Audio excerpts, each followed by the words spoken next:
La chute Montmorency a perdu de son charme et de sa vigueur légendaire ces derniers jours. La rivière vient d'enregistrer son débit qui est le plus faible depuis les 37 dernières années.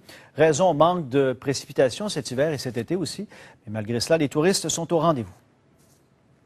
Voilà la chute Montmorency comme on a l'habitude de la contempler. Une immense cascade haute de 83 mètres qui déverse chaque seconde environ 200 mètres cubes d'eau.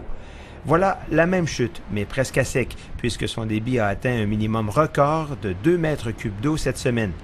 Si les habitués du secteur constatent clairement une différence, les touristes québécois ou étrangers ne sont pas surpris de ce maigre débit. Mes parents sont venus faire leur voyage de noces ici. Tout le monde venait ici. On vient encore ici. Ça fait des années puis des années. C'est fantastique. De la voir maigre comme ça, là, ça vous empêche pas de venir. Là. Mon Dieu, vous la trouvez maigre? Il disait que c'était plus gros que les chutes Niagara. J'ai jamais vu les chutes Niagara. Puis je me dis, j'irai peut-être pas à Niagara s'ils sont moins grosses que ça. Sans avoir de point de comparaison, c'est vraiment beau et impressionnant. Au Centre d'expertise hydrique du Québec, on confirme que cette situation n'est pas propre à la seule rivière Montmorency. Toutes les rivières urbaines souffrent d'un manque d'eau et fracassent des records de débit minimum.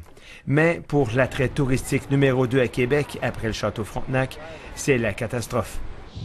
Ici, c'est l'endroit idéal habituellement pour se rafraîchir. On en ressort toujours bien trempé, mais actuellement, on reçoit à peine quelques gouttelettes. Oui, la dernière fois que je suis venue, c'était au mois de juin.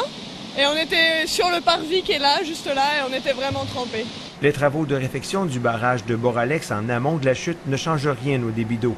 L'entreprise assure que l'eau est simplement déviée par l'installation sans aucune perte de débit. Mais au pied de la chute, si les touristes demeurent impressionnés malgré tout, ce sont surtout les pêcheurs qui en profitent et qui se permettent de tirer leur ligne près de la chute comme jamais ils n'ont pu le faire dans le passé. Et avec succès. Martin Evrel, TVA Nouvelles, à Québec.